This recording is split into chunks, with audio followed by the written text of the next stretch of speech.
all the money in the world if I got a pretty mommy like you. Hey guys, Jen Matthews here, Chief Salsa Mama at Salsa Babies. Okay, today's episode of Jen's Bubble is about trusting your gut. So we've all heard of mommy intuition. We've all heard of trusting your gut, right? I think sometimes we allow fear and probably the way we were raised to be polite individuals to get in the way of advocating for our children and ourselves, probably, I would say too. So I wanted to share with you my story about when my oldest daughter, who's now 11, was born, and how I didn't advocate for her and what happened because of that. So when Olivia was born, we unknowingly at the time, she was our first, had a blood incompatibility between her and I. We didn't know about right away. It turns out it's very, very, very serious. And I can laugh about it now, but oh my gosh, that was such a scary time for our family. So we were living in Toronto, Ontario at the time. And obviously we had access to great practitioners, medical practitioners. Family doctor was very close by. We didn't notice that she was a little yellow by day 2. And I really think that was not for lack of education, but more because my husband is dark-skinned and I am light-skinned. And really, how do you know what color your baby's skin is supposed to be when you're a mixed family? So we had taken our daughter to the doctor the second day she was born, and her initial reaction was, whew, she's really yellow.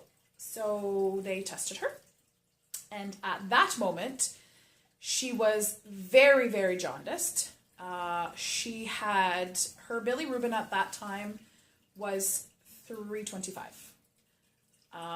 Honestly, I forget what normal is supposed to be. I believe it's under 200 to be allowed to be out of the hospital. I could be wrong, it could be even lower than that. So 325 was quite high. Our family doctor immediately sent us back to the hospital where Olivia was born, and she called ahead to let them know that we were coming and that we were to be immediately put in treatment. So we went back to the hospital, and we were put in a waiting room. I believe, this was a long time ago, I believe it was to be triaged, but we were put in a room, and we were forgotten about. We waited and waited and waited. And after half an hour, I had said to my husband then, obviously I was very, very, very scared. I had said to my husband then, something is wrong. Like, we were supposed to be put in treatment right away. This is a baby. Why is a baby not given priority, especially when it's this serious? Something is wrong. But the polite side of me said, Jennifer, shut up. This is a hospital. They know what they're doing. Mind your own business. They will get to you when they have time. And so I did.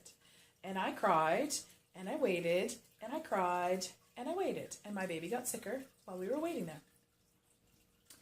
An hour and a half later, we could hear the cleaning staff outside of the little curtained room we were in talking about that sick baby, and thank goodness that baby was taken up for treatment, not knowing that we were in behind the curtain.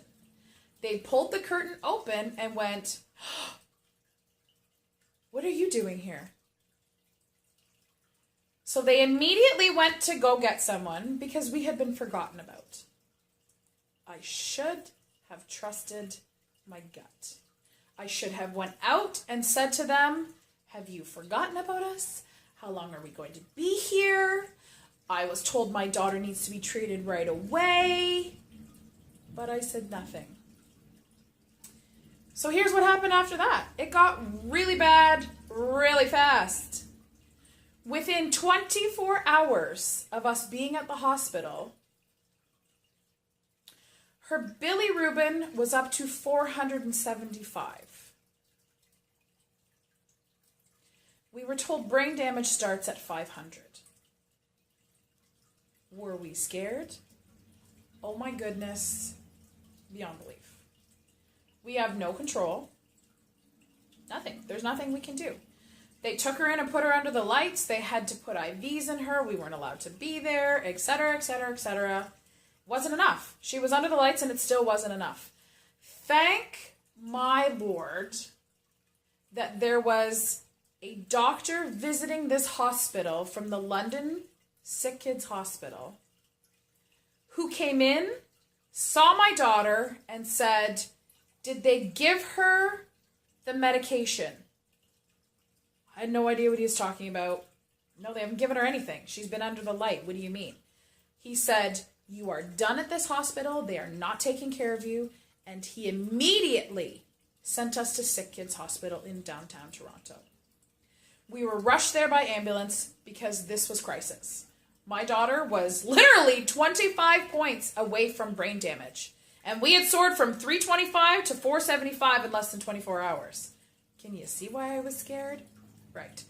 She was sent to Sick Kids Hospital to have a complete blood exchange. Meaning her blood was so bad and so much garbage, so much bilirubin in it right now, they needed to take out all of her blood and give her brand new blood.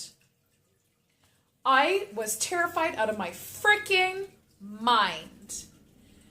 Thank goodness for the professionals at these hospitals like Sick Kids in Toronto. We were rushed in. As they were bringing her through the door, she was given this needle of medication that the doctor had said that she should have had at the other hospital. Not a word of a lie, within 2 hours, her bilirubin was down to 300. She did not need the blood exchange.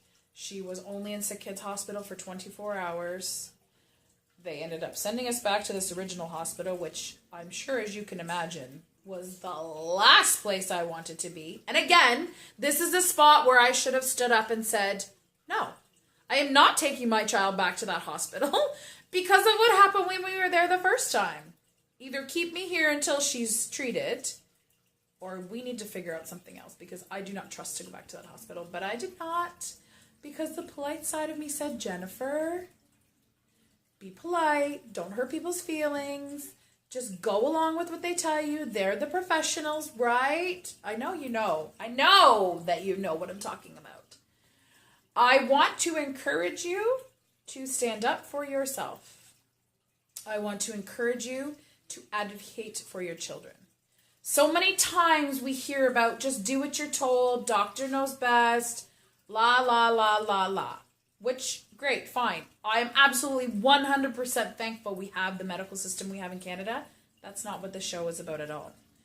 What happens that I have a problem with is that we get dismissed.